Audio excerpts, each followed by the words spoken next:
Yes, sir. Thank you very much for coming.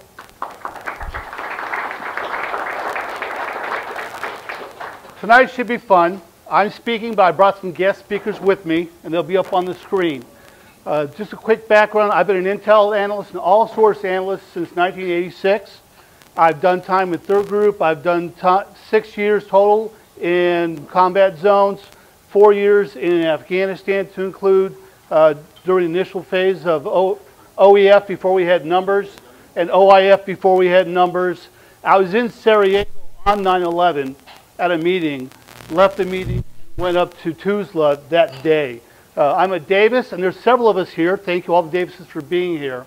Back in 1999, during my first tour in Bosnia, I heard about some groups called the Mujahideen that were in the area, and I had thought, as a good American, that Mujahideen were the freedom fighters in Afghanistan. So I said, well, what are they doing here in Bosnia? So I did some research, read through the Quran the first time, read through again when I went to Afghanistan in 2001.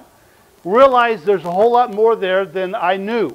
In 2007, during another tour in Afghanistan, I had a gentleman come through, give about a 2.5-hour presentation, and he kind of opened my eyes to what I did not know.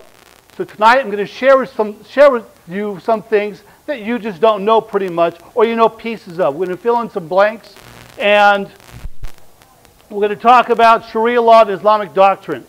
A caveat up front. I'm discussing Sharia law and Islamic doctrine.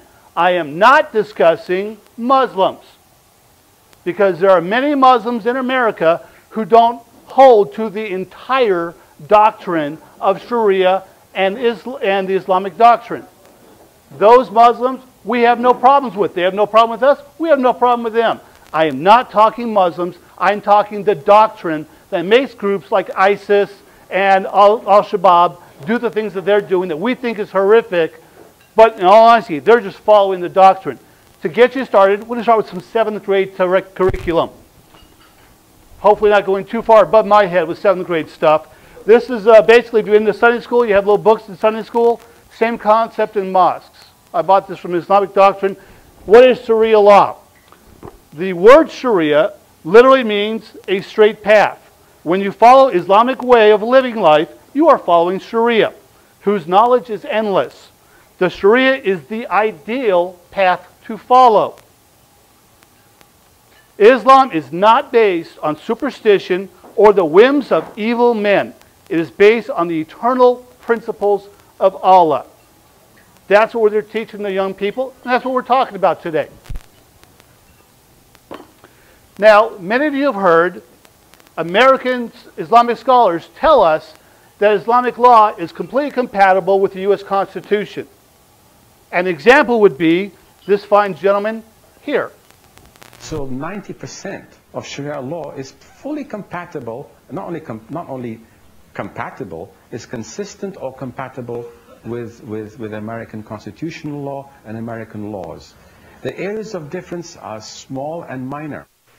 Very well. If the areas of difference are small and minor, let's ask some refugees we brought to the United States if they would rather live under American law or Sharia law. If there's small and minor differences, surely they would rather live under American law, right? This is the Cedar Riverside neighborhood of Minneapolis. It's known for the University of Minnesota, phenomenal ethnic food, and the export of American fighters to the terrorist groups ISIS and Al-Shabaab. Do you feel more comfortable living under American law, or do you feel more comfortable living under Sharia law? Sharia law. I'm a Muslim. I prefer Sharia law. Sharia law, yes. You prefer Sharia law over American law? Of course, yeah. Of course, yeah. And do you find most of your friends feel the same way? Yeah, of course. If you're Muslim, yeah. Sharia law, it says if you steal something, they cut off your hand. So basically, they can leave their stores doors open. Nobody's gonna steal anything because the Sharia is so tight. Usually, they don't do anything. The smallest things usually have big consequences. If you had a choice, would you rather live here or would you rather live in the Muslim country? I'd rather live in a Muslim country with my people. Would you prefer to live in America or prefer to live in Somalia? For me, I think it's Somalia. You'd prefer to live in Saudi Arabia? Yeah. Would you rather live in America or live in Somalia? I would rather live in Somalia. There you go. They would rather live in a Sharia law compliant country.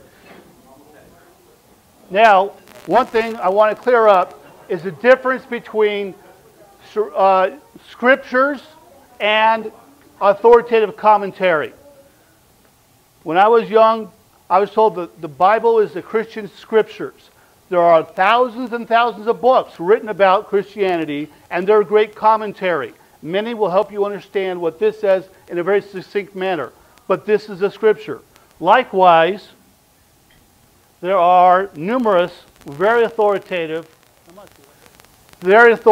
commentaries. Milestones by Kutib is one of them that is found in pretty much every training camp that Al-Shabaab or ISIS or Al-Qaeda have. Very succinctly explains to them why they're fighting and what the purpose is and what the end results are. All of these books are excellent ways to introduce yourself to what Islam teaches these men and how they grab their motivation to do what they do. However, that's just a commentary. And as an intel guy, I don't do commentary very well. I want to know what the original source says.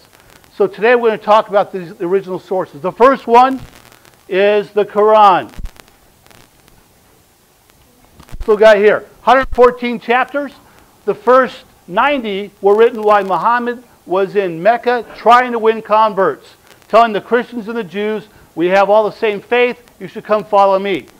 At the same time, he was telling them, by the way, if you don't believe me, you're going to hell. Oh, and every ancestor you ever had, they're going to hell too. Picture that for 13 years. At the 13-year mark, they said, you have two options now, get out or we kill you. Because it was a very polytheistic environment. And so he left. And after he left, he wrote 24 more chapters. And the tone of those chapters changed dramatically. Another book I want you to introduce, we're talking about four major books or groups of books today. The Quran, obviously, according to Islam, is directly from God through the angel Gabriel to Muhammad. It is the most holy scripture they have. However, there are more. The second book we're going to talk about is the life of Muhammad, written about 100 years after he died. This, if you really want to understand what Muhammad was like, this is the book to read. It's a little long, but this is the book to read because it'll tell you what Muhammad was doing when much of the verses in the Quran came to pass. You go, oh, I get it. And so this book tells you what Muhammad did. Now, we're going to find out in a little bit, knowing what Muhammad did is just as important as knowing what he received. Hadith, this gets a little interesting for you. The Hadith were a collection 100 years after this, which means 200 years after this. Guys got together, scholars, and went through about 400,000 stories. Short stories like, I was going to the mall and Muhammad said this. Or I was involved in this battle and Muhammad did this. So it's kind of a collection of what Muhammad said. Very short, more often than not, but it ends up being around 4,000 to 6,000 of the stories of what Muhammad said. This is the collections. There are three authoritative collections. The first one, in essence, no Sunni Muslim can argue with. If it's in Bukhari, it is. Muslim is just below Bukhari, and Sunan al-Dawood is just below Muslim. To tell you how complicated this stuff is, this collection over here, these 9 books, this is Bukhari's collection of hadith. This collection of 7 books is Sahih Muslim's collections of hadith. All of them have the cute little stories in them with Arabic and thrown in just in case you're curious what the original text was. This group of 5, one of which is over on the table over here, is what Sunan al-Dawood said. So to know what Muhammad said, which is important, we'll talk later, you go through all of these. If it's in here, Muhammad said it, you got to know this. The Sharia is based on the Quran and the Sunnah. Well, the Sunnah is a collection of all these hadith. By the way, there are 6 pretty authoritative hadith. These are just the first 3. And since these are the most authoritative, these are the only ones I talk about. But there are 6 more, and then there are more that were written hundreds and hundreds of years later. As an example, you've heard the story. Muhammad got off the donkey, said, I've left the lesser jihad. I'm now going into the greater jihad of bettering myself. That story was written in roughly 1050 by a guy who was a plagiarist and highly regarded as unreliable. In fact, in the Sharia law books, they admit that's not a reliable storyline. So that's what the Hadith are, and we're going to come back to that in a second. And the Classic Manual of Sacred Law. This book in English came to us in the 1970s. It's been around since 1360. It has been, this version has been noted as authoritative by legal scholars from Jordan, Saudi Arabia, Egypt, and the Islamic Society of North America. This is an authoritative law book. If you can imagine, this is a law book. It's organized by sections, and it tells you what's authorized and what's not authorized. Now, because Sharia law is based on what Muhammad said, what Muhammad did, and what Muhammad received, this isn't the only thing that's a law book, but it's a really good collection they came up with. So if it's in here, and every major mosque has one of these, if it's in here, it's authoritative, and they usually cite the Quranic scriptures it came from. This is critically important. I told you that he wrote a lot of it in Mecca. That's this blue text. The black numbers are the chronological order they're in. The blue numbers are the numbers, if you go out and buy a Quran at a local store, they're organized chapters 1 through 114. Does that make sense? Well, the challenge is that's not when they were written. In a Bible, Genesis is chronologically the first event. Revelation is the end of time, it's the last event. You start in front, you go to the back, you get an idea of chronology. If you get a Quran at the store and you read it front to back, you don't get chronological order. In fact, if you see how they're jumbled up here, most Qurans are organized by the length of the chapter. So number 2 is the longest chapter. Number 1 is that prayer that they say every day. But number 2 is the longest chapter. If you'll note, number 2 is the 91st one written. And the first one written when Muhammad went to Medina. And we'll come back to that later. Now you'll note I've got 4 chapters with blue arrows next to them. These are important chapters because as Muhammad was going through getting these revelations, the story sometimes changed. And the locals, looking for an opportunity to tell Muhammad he was wrong, would say, hey, that doesn't match what you said last time. So he came up, the Quran has the laws of abrogation. Laws of abrogation basically says, if I said it later, I enjoy mixing words, it's more betterer than the stuff that came earlier. It's all good, but the later stuff overwrites, abrogates the earlier stuff. This becomes critically important because chapter 5 tells the Muslims how they interact with non-Muslims. To include 551 that says, do not take non-Muslims as your friends. They are friends of each other. If you take one of them as a friend, you are one of them. In essence, you have left Islam, you're an apostate, and in Sharia law you can get killed. Chapter 9 is the chapter of war.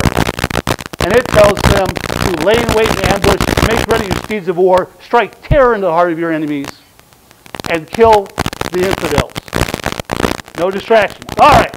So, now, in the Western world, the year 0 represents what? Anybody? What the year 0 was? We're in 2015. Birth of Christ, right. So in Islamic law, what would be year 0? Birth of Muhammad, right? Yeah, no. Okay, it's when Muhammad first started receiving revelations, right? Yeah, no. 0 is when Muhammad left Mecca, went to Medina, realized that being a politician and a military leader was a whole lot more profitable. That's year 0. When they did the Hijrah, the emigration. I've heard about immigration of late. But that's when they emigrated, and he started capturing caravans, raiding, and getting money. And within 10 years, he had conquered the Arabian Peninsula, had given enough motivation that in 25 years they had conquered from Tunisia into Pakistan, and within 100 years they conquered from Spain into India, based on what he had done, primarily based on that second period of time. All right. Now, we talk 2 of the foundations, because if you don't understand these foundations, the Sharia law can be manipulated, can be misunderstood. So we're talking about 2 foundations. And again, you have the Sunnah, is all this stuff, and then you have the Quran. And then you have the Book of Allah. First one is obey Muhammad, obey Allah, and you don't get a chance to question that. 4 principles involved. The first principle are examples of previous prophets. Muhammad said, I'm the final prophet in all the Judaic and Christian prophets. So he said, when Noah told the people, hey, fear Allah, obey me, they didn't do it. What happened to all of them? They drowned. Moses told Pharaoh, fear Allah, obey me. Pharaoh didn't do that. Firstborn wiped out. There are roughly at least 50 examples in the Quran that basically tell the same story. So therefore, you should obey Muhammad. Second is the carrot and the stick. You obey Muhammad, you get to go to heaven, go to paradise, live in Wonderland. If you disobey Muhammad, you go into hell. Pretty cut and dry. Third principle is, if Muhammad said it, one of my last speakers is going to say this exact phrase, if Muhammad said it, or if it's in the Quran, or in the Sunnah, or if it came from Allah, whatever it is, you must obey it, and you don't have an option. Done. Muhammad said it, Muhammad did it. That's why you got to know this stuff. What did he say? What did he do? You don't get an option. You've got to do the same. Last example is Muhammad is the excellent exemplar for all mankind. Interesting side note, this was written because Muhammad had seen his adopted son's wife in a less than appropriately attired position and decided he wanted to marry her. So his adopted son divorced her, and 3 months later, after the appropriate time, Muhammad married his adopted son's wife. And this is when that verse came down to tell everyone, Muhammad is a perfect example, you should follow his example. By the way, that's how we get, you can marry girls who are 6 and consummate the marriage at 9, because that's what Muhammad did. Of Muhammad's 13 official wives, the only one who was a virgin when he married her was Aisha, who was 6. And he consummated the marriage at 9. Oh, by the way, that is in the back of this book, that statement. So that's why you have to understand it. Muhammad did it, Muhammad said it, you don't have an option, you're going to do it too. So how does that apply today? How do Muslims tell us that that principle applies today? Let's say Egypt, Christians. المسلمون يسعهم حسب حالهم أن يطبقوا نوعا منها. الرسول صلى الله عليه وسلم عقد صلحا بلا جزية مع اليهود أول ما أتى المدينة، فكان هذا أمرا عندما يحتاج إليه، وعندما نقضوا العهد قتله وفرض الجزية على أهل الكتاب في آخر الأمر. وارد ممكن يعامل هؤلاء النصارى كما عومل يهود المدينة. Pretty simple. We can do it today because Muhammad did it. By the way, he talked about jizya. We'll talk about that later. He talked about the people of the book. Why are Jews and Christians the people of the book? Pretty simple. In Saudi Arabia, no one had a religion that had a book, except for Jews and Christians. So we are the people who had books. All right. Second foundation: conquer and subjugate on behalf for Allah. That little symbol up there is what was taken picture. I would call it Nineveh, Mosul, and Nineveh is in Mosul. And they would put this on the Christians' houses. And that was the symbol for the Muslims to either raid them or kill them or take their stuff and or threaten them. Christians there said, my neighbor, who was my best buddy 2 weeks ago, as soon as ISIS came in, they told me I got to get out. And he said, my neighbor, because ISIS had come in and the Sharia law was going to be implemented, and so neighbors became enemies. So, conquer for Allah. Some quick examples, and we're going to talk about in the Quran, fight them. It says fight them until 2 things happen. 1, persecution is no more. Persecution defined as they stop you from implementing Sharia law. That's persecution. And 2, religion is all for Allah. Pretty emphatic. You got point A, point B. You fight them until this happens. Second one, now we have the hadith in both Bukhari and Muslim. It said fight them until they say Allah is the only God and Muhammad is his prophet. Muhammad was really big on making sure everyone knew that Allah's apostle had a lot of clout and was going on. And then as an example of what happened when Muhammad conquered a particular town, because the people there hadn't supported him like they had promised him, he had 800 men brought up in small groups in Medina and had them all beheaded, and then the women were taken captive and all the children were taken captives. But you have heard it said in the Quran, it says, if you kill a man, you've killed all mankind. But if you save a man, you have saved all mankind. I will tell you, those words are quoted right from the Quran. But you will note, I got little dots in between some of these words. Those dots become important in a minute. But first, let's hear it. This is just people as examples who have made this statement. Why don't you read the part where it says that anyone who takes a life is as if he killed the whole world, and anyone who saves a life is as if he saved the whole world. The Holy Quran teaches that whoever kills an innocent is as if he has killed all mankind. So there it is. So let's see what those verses actually say. Again, as an analyst, I want to know what it really says. So here's what the verse says. There's the green stuff. It's in there. It starts off, we told the children of Israel this stuff. But then Muhammad changed it. This is in Mishnah 3. I've got the references somewhere else. But they added the word or corruption in the earth. If you kill someone for or corruption in the earth or murder, then it's okay. And then the next verse, context, says the only reward for those who make mischief in the land is that they be killed or crucified, your option, killed or crucified, or have their hands and feet cut off on opposite ends. So if I'm caught stealing, you cut my right hand off. If I steal again, you cut my left foot. Then you cut my left hand, then you cut my right foot. Now, examples. In October of last year, Iran, the nation state of Iran, who will never build a nuclear weapon now, they arrested a pastor for what? Spreading corruption on the earth. And this last March, the Islamic State cut off the hands of 5 guys because they were smoking. And that's corruption. This law is being implemented, and this verse right here gives them carte blanche. Anything that they see as corruption, this gives them that authorization in Sharia law. All right. Now, I have heard that, in fact, when Charlie Hebdo went down, a guy said Muhammad never did an offensive attack. He was always defensive, and he never had anyone killed because they offended him. We'll talk that storyline later. But you've heard these things. They only fight defensive fights, and they don't start them. Now, you've also heard in Islam, this verse 2:256, there is no compulsion in religion. I've heard it many times. Don't know if you have or not.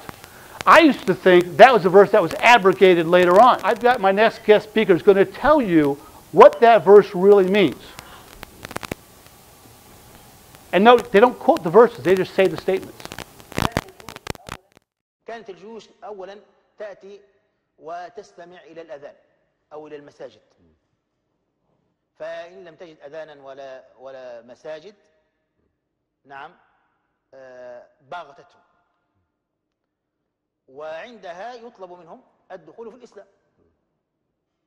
فإن رفضوا فالإسلام لا يكرههم على الدخول فيه. لا إكراه في الدين قد تبين الرشد من الغي. الأمر الثاني أن يدفعوا الجزية. نظير الحماية أن يدفعوا الجزية. فإن أبوا لا الإسلام ولا دفع الجزية فلا مناص حينئذ من المناجزة والقتال. فبالله عليك، من الذي يعتبر بدأ القتال في هذه الحالة؟ هم خيروا بين 3 أمور، فإذا اختاروا الإسلام أصبحوا مسلمين مهما كانت سابقتهم في العداوة للإسلام، أصبحوا مسلمين. فإن أبوا دفعوا الجزية نظير الحماية وينتهي الإشكال. لكن إذا أبوا لا الإسلام ولا الجزية فهم الذين اختاروا القتال واختاروا المناجزة، وعندها يقاتلهم المسلمون. Convert, I either get to subjugate you or I get to kill you. So you don't have to convert. So let's go into that piece. This comes out of 929, which is on the front of their front page. And it says, fight them until they either convert or they pay the jizya tax. We'll get the details on this in a minute. And they feel themselves subdued. What's that last phrase? Feel themselves subdued. We're going to go into some of the details of how they made that happen. You couldn't just be a Christian living in a Muslim community and be an equal. They had to pay the jizya tax at a public ceremony where they would come up, get on their knees, and hand the money over in cash. Now, in the Hadith, Sahih Muslim actually breaks this down and says, here's your 3 options. And then, again, What did Muhammad do? After the best of the goods were taken from the Jews, because they were farmers and the Muslims didn't know how to farm.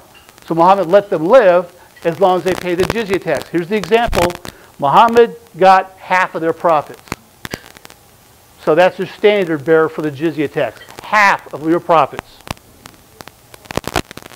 So in 637, when the Islamists got up and took over Syria and Damascus, they imposed this concept. They call it the Pact of Umar. And he said, you've got some options. And he made them write the pact as if it was in their own words. There are roughly 30 things they said they would do. That included not hanging swords, anti-Second Amendment. Because if you don't have a weapon, you can't fight me. We can't rebuild our churches. We won't ring our bells. We'll wear special clothing. The Christians wore things around their waist. Jews wore something on their arm. And that's why in the 1920s and 30s, the Muslims out of Jerusalem's mosque told Hitler, hey, if you put this little Star of David on their arm, that would help you identify them. That's where that came from. And if we break any of these rules, you can treat us as if we were fighting you. And of course, when somebody's fighting you, you fight back and you kill them. And they had to cut their hair funny. I have a video I usually go with this, about 3 minutes long. It's awesome. Because the guy finished it with, after saying all these horrible things, he goes, and that, my friends, is the Islamic State. Drop the microphone, walk off stage. It's pure subjugation. Umar was the guy who did this. Note the first 4 caliphs. These are called the rightly guided caliphs. These are the guys who lived with Muhammad.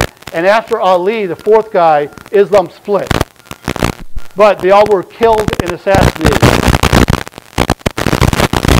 So what's in Sharia law? In this book here, chapter O, they're chaptered by letter, it tells you Christians living in the Islamic State, written in 1360, not 2014. They have to distinguish themselves in dress. They have to keep to silence. If I'm riding my mule, I couldn't have a horse, and I see you coming on your horse, I've got to stop my mule, get off, I had to ride sideways, I had to get off, go to the side of the road, hold my mule as you walk by so none of my dirt from my mule would dirty your clothing. Pretty well subjugated. And then couldn't build churches, couldn't ring bells. And what's this last one? This is in the book. I take copy and paste. Forbidden to mention something impermissible about Allah, the Prophet, or Islam. Charlie Hebdo. Anybody? It's in Sharia law. All right, what's the end state? Let's look at Turkey as an example. 1300, it's a Christian country. Through this process of subjugating non-Muslims, over time, children converted because they hated being subjugated. They converted, so today Turkey is 99.7% Muslim. So those 2 foundations in hand, let's take a look at Sharia law. And again, it's not the Muslims, it's the Sharia. But remember our first guest speaker tonight said almost exactly the same Sharia, the Constitution, minor detailed differences. Let's ask a couple of Islamic scholars what they think. ديمقراطية وهذه اتفاقات ديمقراطية موجودة وكن ديمقراطية. أنت تنشر عندي أنا أنشر عندك تبعت سرايا أبعت سرايا ما قال إن أنا موافق إن أنا أكون ديمقراطي. يعني أنا كرجل مسلم. بتعددية الآراء لا مثلا يعني. أنا رجل مسلم. نعم. أنا رجل مسلم. خاطبني بما يملي علي ديني. لكن أنت أيضا بنشر أفكاري لا أسمح أبدا لأنني مأمور. لو كان الرأي لي لتكلمت لكن الله أمرني. قال قاتلهم حتى لا تكون فتنة. No to democracy, no to freedom, no to democracy. Democracy, go to hell. Democracy, go to hell. Democracy, go to hell. Democracy, go to hell. We don't need your democratic system. We have the Sharia of Ar-Rahman. It's our belief as Muslims. We believe in the Sharia of Islam. So here we clearly have 2 examples where strong believing Muslims believe that Sharia is not the same as democracy. In the United States, democracy is defined by our Constitution, which proclaims itself in Article 6 to be the supreme law of the land over all religious laws. By contrast, Sharia law comes from God, Constitution comes from man, therefore Sharia law is by default superior. With that statement in mind, ISIS puts out a magazine every month. And in July they put out one in which they actually said, We are following Sharia better than Al-Qaeda guys here in Syria. Because the Al-Qaeda guys in Syria don't institute the jizya tax. And so they demonstrated that they're more Sharia compliant than the other terrorist groups. All right, we start with the First Amendment. Two parts of it: freedom of religion, freedom of speech. Freedom of religion, you can't establish a religion or prohibit the free exercise thereof in the Constitution. Sharia law, multiple references: if you leave Islam, you are to be killed. It's in all of these sources. If you are not a Muslim, as long as you pay the jizya tax, which is between today it would be $150 for the very poor, or half of all you make. Okay? And if you're not a Muslim, you can't display your cross, you can't pray out loud in public. Muslims basically cannot know that you are a Christian, other than the fact that you dress funny and your hair looks funny. Second Amendment, freedom of speech. You cannot abridge the freedom of speech. Drawing animals and things that are living is prohibited. Muhammad told his wife, the angel Gabriel said, we cannot go into a house that has pictures of living animals, living beings. And it ends up being, black dogs are bad too. Drums, string instruments are forbidden. Saying or writing offensive things, we saw this earlier in the Pact of Omar, saying offensive things about Islam is illegal. And there are sometimes some very dire consequences. Again, Charlie Hebdo, and then later on in Texas, so when people say that, hey, you can't do that, that's not what Muhammad would do. Well, I will tell you, when Muhammad went back into Mecca, having conquered it, he sought out specific individuals by name to include two girls who sang satire songs, and he had them killed. Muhammad had it done. Muhammad had it done. You should do it too. It's in the Sharia. Second Amendment, right to keep and bear arms. No Muslim, based on Pact of Omar, can carry a sword or arm themselves. Additionally, no non-Muslim can arm or bear. That's based on a Walmart t-shirt I own. Third Amendment, no soldier should be quartered in somebody's house. According to Sharia law, a Muslim who walks down the street, like I told you, I did a 30-minute talk, awesome story he tells about. Guy goes, oh, I don't feel good, I want to make my wife upset. He goes to a church, says, I want to stay here tonight. The church has to say, okay, come on in. He goes to a guy's house, and he says, I want to sleep in your bed tonight. The guy says, okay, the guy has to sleep on the floor while the Muslim sleeps on the bed until he's done. Clearly not constitutional. Eighth Amendment, excessive bail, not authorized. We talked a little bit before. Here's the numbers. This is back in July. It was $158. Last week it was $150. Today it's $153. Roughly $150 a year minimum. Now this is cool. The maximum is what we agree to. Okay, you're the Muslim. I'm the Christian. What we agree to is whatever you tell me. That's the maximum. Standard is 50% of your profit, set by Muhammad. Thank you. All right, Eighth Amendment. No cruel and unusual punishment, Part 2. Well, clearly, having people stoned to death, which is in Sharia law, flogged, or thrown from a building as a bit of what I refer to as cruel and unusual. Interesting story, that being thrown from a building, from the hadith I've read, Muhammad said, throw them from your house. Look at a different translation. It is entirely possible what he meant was tell them to get out. But he said throw them from your house. So guys take it literally and throw them from the house. And then if you spread corruption in the earth, we've already talked about that, Quran 5:33. Spread corruption in the earth, you have your hands cut off, and they can't even, in fact, let's go back to one of our second video. This young boy from Saudi Arabia. Sharia law, it says if you steal something, they cut off your hand. So basically, they can leave their stores doors open. Nobody's gonna steal anything because the Sharia is so tight. He knows his Sharia law. He's a young man. Now, if you remember, in February, a pilot was burned to death and then crushed with rocks, and the world was outraged. Well, what does Sharia law says? It says if you commit a murder, you are to be retaliated in kind. So, but how does this work out? Let's look at the top pictures. Fighter pilot drops a bomb, goes boom, ball of fire, burns you. then your house crumbles on top of you. So what did they do? They burn him and crumble the house on top of him in strict compliance with Sharia law. And here's a few references that back up that statement. I actually have a slide that has all the individual. Yeah, we're not going to do that tonight. Take my word, look these up. All right, 13th Amendment. Neither slavery shall exist within the United States, and when a child or woman are captured, they become slaves. Now this is interesting. The woman's previous marriage is what? Instantly annulled. Male captives face 4 options: death, being traded, being killed, or being released for just because you want to release them. Now, interesting storyline. In the Quran, 424 says that pious Muslims will not have sex with anyone who's not his wife or the one his right hand possesses, which was the term they meant for slavery. Reading Sunnah al-Dawood, I discovered that that came from a battle. The Muslims had conquered a town, and the men were kind of hesitant to rape the women in the presence of their husbands. I'm not sure why they were hesitant, but they were hesitant. And the Hadith say that's when this Quranic verse came in that says that it was okay. It's in Sharia.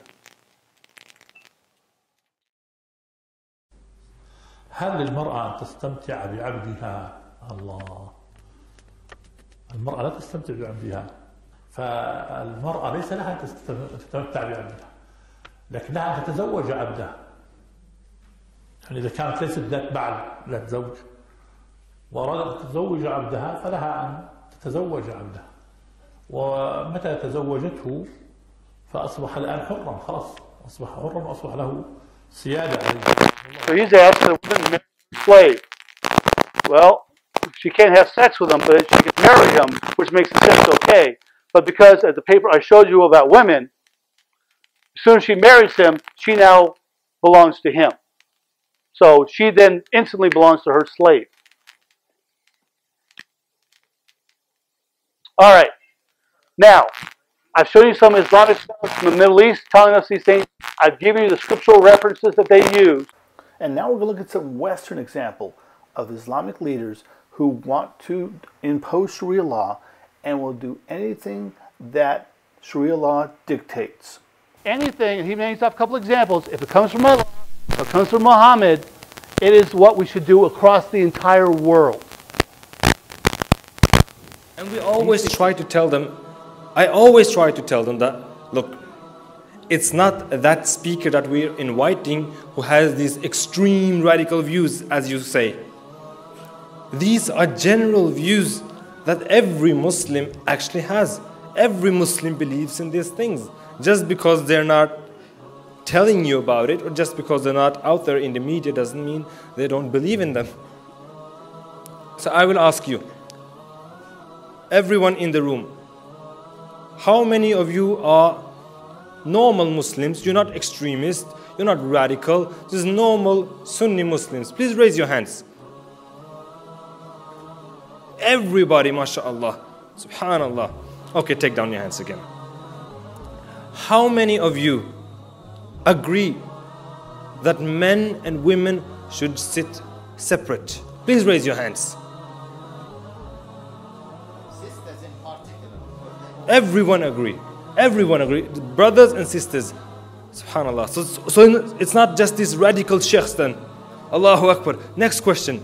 How many of you agree that the punishments described in the Quran and the Sunnah, whether it is death, whether it is stoning for adultery, whatever it is, if it is from Allah and His Messenger, that is the best punishment ever possible for humankind, and that is what we should apply in the world. Who agrees with that? Allahu Akbar. Are you all radical extremists? Subhanallah. Now, he made no reference to any scriptures. That's why we go through this stuff before we get to him. I demonstrated to you he is following Sharia law to the scriptural reference letter, to include stoning.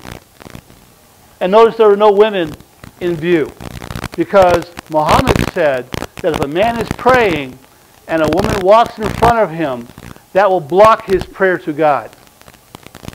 And so they keep the women separate so they don't block the prayers of the men when they pray to God.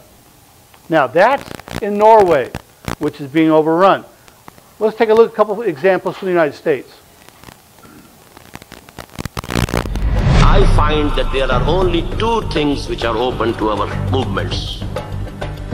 Ballot or bullet, nothing in between.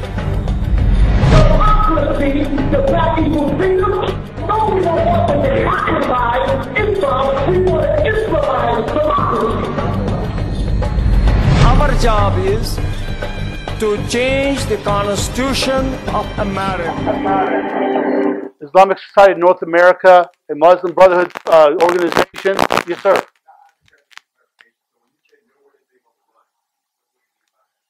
The migration, I don't mean physical overrun, the number of Muslims coming in, they gather and pack in small groups, not assimilating to the environment, and they're taking over small sections of the city. And in fact, in Belgium, they have an organization called Sharia for Belgium, and they're instituting Sharia law in larger and larger segments. In fact, with the 800,000 that Germany is going to take this year, Saudi Arabia, who by the way has 100,000 tents, can hold 3 million people right outside of Mecca, they're taking 0. So they're going to build 200 mosques in Germany. Handle the Muslims that are going there. And don't know if you saw the news, I've seen the video, in the border, I want to say it's Belgium, there were these migrants who stormed a fence, were yelling Allahu Akbar and trying to break the fence down to get in across the border. Now, additionally, we talked about Sharia versus the Constitution. How is it that those in the United States who want to Islamize democracy, what are some of the steps they're taking? One of the groups that is a foundational supporter, actually a PR firm for Hamas is CARE. Different topic, different day. But they recently won a Supreme Court case. Now, you've seen properly dressed Muslim women are very conservative and well covered. In fact, everything basically from the wrist up and the ankles up. A woman took a job at Abercrombie & Fitch. I was fairly unfamiliar with Abercrombie & Fitch until the story hit. Most of their clothing isn't very conservative and doesn't have a whole lot of head dressing. Once she got hired, she says, "Now I have to wear my hijab." They said, "No, we're Abercrombie & Fitch. We have lightly dressed women who look more attractive. Younger people come in and buy her stuff. You can't wear your hijab and conservative stuff. That's not our style." So she sued them. Supreme Court said, she's right, you have to let her wear what she wants to wear. Islamizing democracy. That's all I have for you tonight. Now, can any of you name this location?